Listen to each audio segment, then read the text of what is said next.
Amados hermanos y estimados oyentes, es un grato placer para nosotros compartir con ustedes nuestro alimento diario, la serie Los Ministros del Nuevo Pacto. Tomo 1. La Iglesia de los Primogénitos. Semana 2. Los Ministros del Nuevo Pacto. Basada en la segunda carta a los Corintios, capítulo 1, versículo 9. Capítulo 3, versículos 5 y 6. Capítulo 4, versículo 7. Día miércoles, lectura bíblica. Libro de Deuteronomios, capítulo 18, versículos del 15 al 19. El Evangelio según San Juan, capítulo 1, versículo 1. Leer con oración. Entonces María dijo: He aquí la sierva del Señor, hágase conmigo conforme a tu palabra. Y el ángel se fue de su presencia. Evangelio según San Lucas, capítulo 1, versículo 38. La palabra de Dios hace la obra de Dios. En cada época, Dios tuvo sus ministros para servirlo. En el ministerio del Nuevo Pacto, Él cuenta con nosotros para que su obra sea hecha y su voluntad sea ejecutada, para cerrar esta era y para que el reino milenario comience. Así pues, Cristo reinará con justicia y paz. Cuando ese momento llegue, el Señor recompensará a aquellos que hicieron la voluntad del Padre, que dejaron todo para seguirlo. Es por eso que Él nos está preparando hoy. Como primer ministro del nuevo pacto, el Señor Jesús nos dejó un ejemplo a seguir. La primera lección que necesitamos aprender de Él es con respecto a nuestra actitud para con la palabra de Dios. Esta lección es importante, pues es la palabra la que ejecuta este ministerio. La obra de Dios es hecha por medio de su palabra. Antes de que todo existiera, allí estaba con Dios. La palabra constituye el elemento más importante para el trabajo de Dios. La palabra es el medio por el cual Dios infunde su voluntad en nosotros. Es como un camión cargado de la vida de Dios que viene hasta nosotros.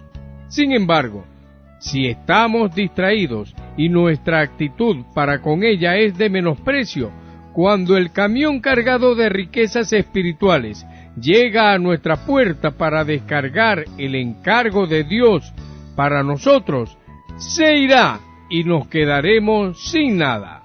No dejemos que las distracciones y preocupaciones sobrecarguen nuestro corazón, impidiéndonos recibir aquello que viene de Dios. La primera puerta por la cual la palabra necesita pasar son nuestros oídos, que siempre deben estar atentos. La segunda puerta es nuestro corazón. Para que la palabra alcance nuestro corazón, la mente necesita recibirla.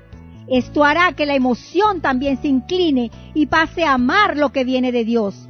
Y por último, la voluntad se dispondrá para aceptarla. La palabra entrará en nuestro espíritu y nutrirá nuestra alma con los elementos divinos. Es así como creceremos un poco más. El vehículo para traer a Dios a nuestro interior es la palabra de Dios. Ella es todo en nuestra vida. No es la palabra doctrinal del hombre la que hará la obra de Dios. Antes bien, es su palabra la que hará su obra.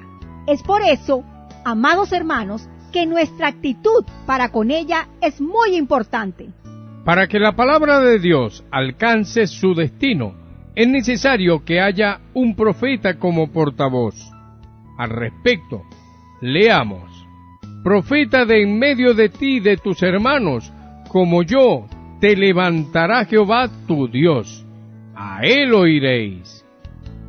Profeta les levantaré de en medio de sus hermanos como tú, y pondré mis palabras en su boca, y él les hablará todo lo que yo le mandare.